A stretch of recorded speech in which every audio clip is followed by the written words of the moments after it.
This is Paul Marnie of terrastendo.net, and this is a presentation I gave at the Animal Activist Forum in Melbourne on 15th October 2017. The title is The Reef and Other Victims of Animal-Based Food Consumption, and this is part 2. In this part 2, we focus on destruction of Great Barrier Reef corals as a result of livestock production.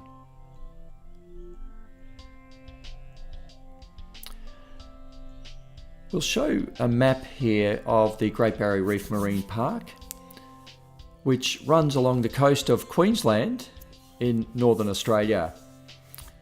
It starts at the tip of Cape York and runs down almost to Bundaberg. The total distance is around 2,300 kilometres or 1,400 miles. And the area of the reef is around about the same as the area of Italy. To add some context, the inset image here shows the map overlaid on a map of Australia. And the land area of Australia is about the same as the land area of the contiguous states of the USA. I'd like to look at some headlines from recent times. Firstly from the BBC, then The Guardian, and finally news.com in Australia. All the headlines indicate that around half of the Great Barrier Reef's corals have been lost. But something I'd like to focus on is the fact that the first two headlines are from 2012. The third headline is from 5 years later in 2017. So this could be a little bit confusing because we were told in 2012 that around half the Great Barrier Reef's coral had been lost. And then 5 years later, in 2017, we were told that half had been lost again. So does this mean that half was lost up to 2012 and then the other half was lost in the next 5 years so that we've got nothing left?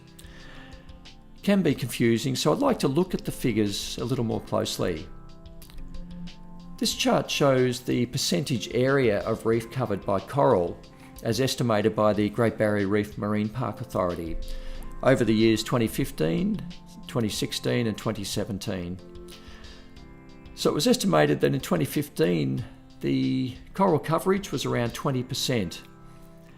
In 2016 there was a very significant decline, a decline of 29% in the overall area of coral coverage as a result of a major bleaching event in the early part of 2016.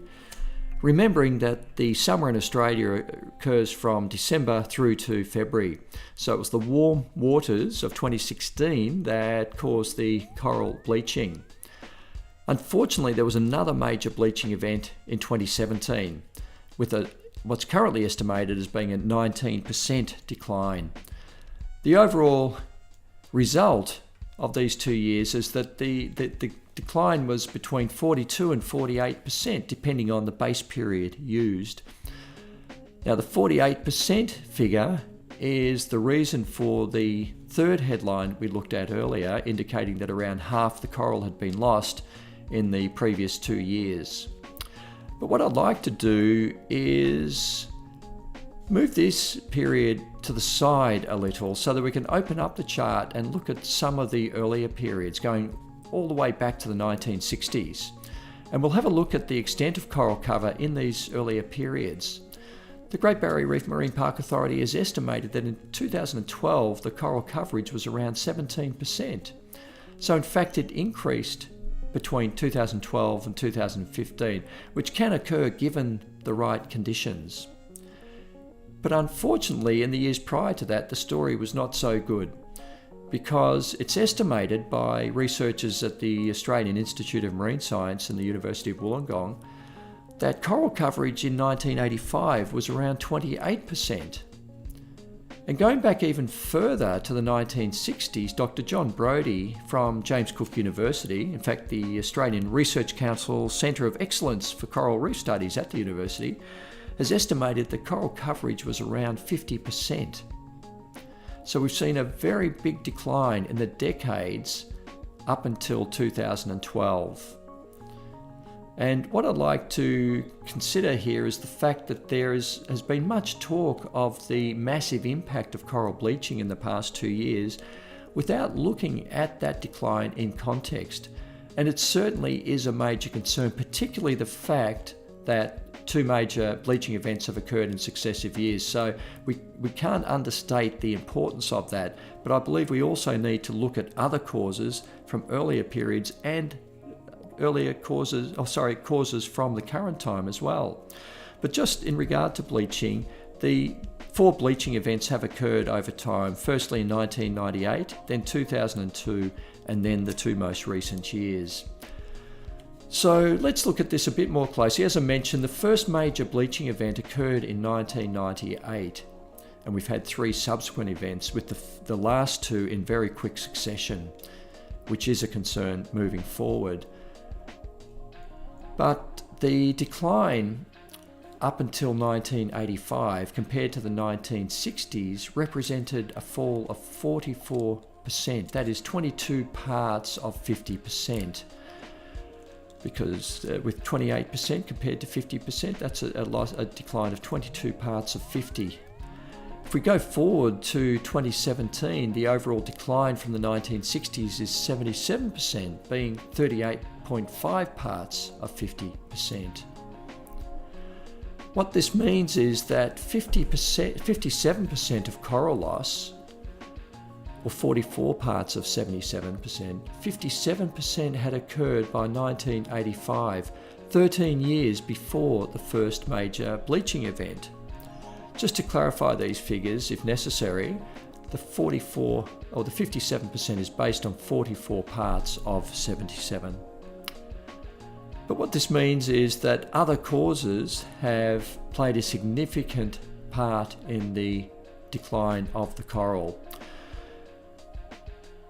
Researchers from the Australian Institute of Marine Science estimated that the figure for 2012 was 13.8%. So just looking at what we did there, the Great Barrier Reef Marine Park Authority had estimated 17%. The researchers from the Institute of Marine Science estimated a figure of 13.8% for 2012. So estimates can vary.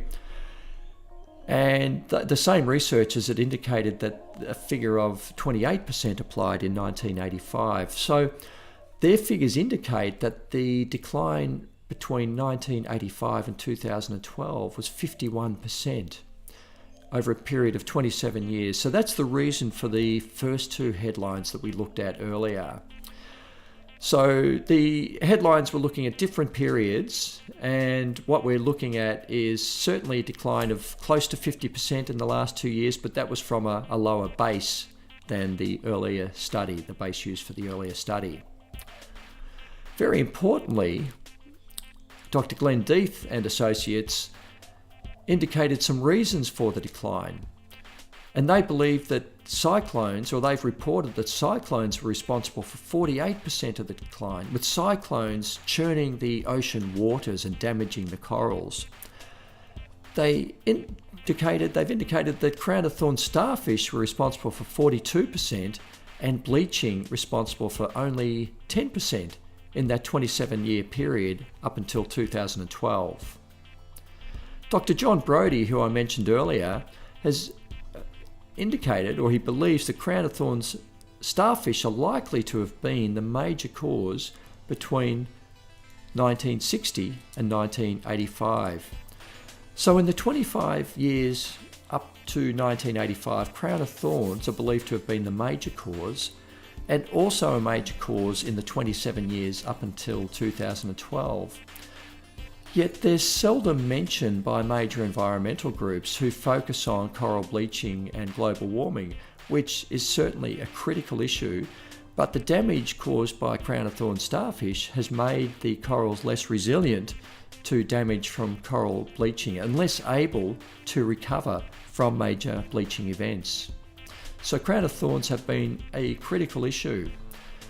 And what's the relationship between livestock production and crown-of-thorns starfish? This comes about because cattle grazing has been a major contributor to sediment, nitrogen and phosphorus loads in the Great Barrier Reef's waters. In fact, a 2013 scientific consensus statement published by the Queensland Government indicated that cattle grazing was responsible for 75% of sediment loads, 40% of nitrogen and 54% of phosphorus in the Great Barrier Reef's waters. And we'll talk in a moment about the reasons for that being a major problem.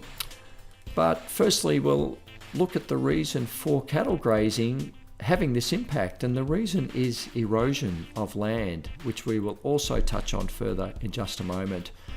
But going back to the impact of sediment to nitrogen and phosphorus, the sediment blocks the sun and smothers the corals.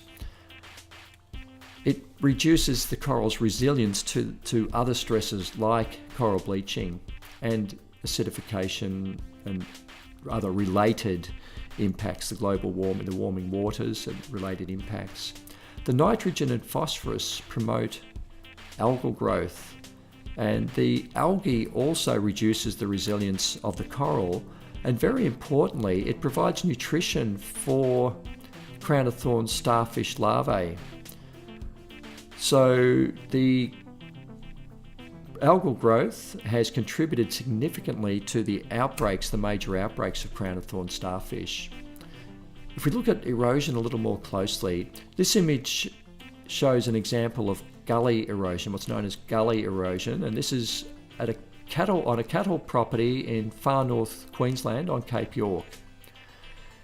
What happens is that earlier stages of erosion, such as rill erosion, occur as a result of the grazing. What happens is that the cattle, being very large animal with small hooves, compact the soil, and the soil is then less able to absorb rainwater, and the rainwater runs across the surface, causing this erosion, the initial stages of erosion, including rill erosion, which can, that's RILL, rill erosion, which can go up to 30 centimetres or 1 foot deep, and it can break through the top layer of soil through to the dispersible subsoils below.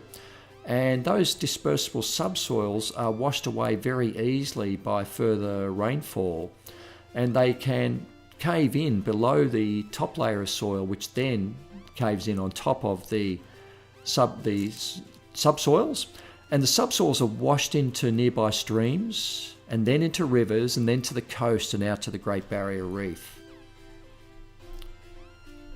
We'll have a look at some crown-of-thorns starfish in the Great Barrier Reef's waters in a short video released by the Australian Institute of Marine Science. We'll see a starfish here wrapping around a piece of coral. The starfish can have up to 21 arms. They eat nothing but live coral. And a large female can spawn up to 65 million eggs in a spawning season running from October to February. They are a natural phenomenon on the Great Barrier Reef, but the frequency has increased significantly since European settlement. It's believed that before European settlement, the outbreaks would occur about every 50 to 80 years, giving the corals a chance to recover between outbreaks. But they're far more frequent now, with outbreaks occurring in the 1960s, the late 70s, the early 90s, and as recently as 2010, and that outbreak is continuing. So they've had a major impact, but unfortunately are not getting the attention which I believe they deserve from the major environmental groups. And we'll talk about that issue further in part 3. So that's the end of part 2. Thank you for listening, and I look forward to presenting more in parts 3 and 4. Thank you again.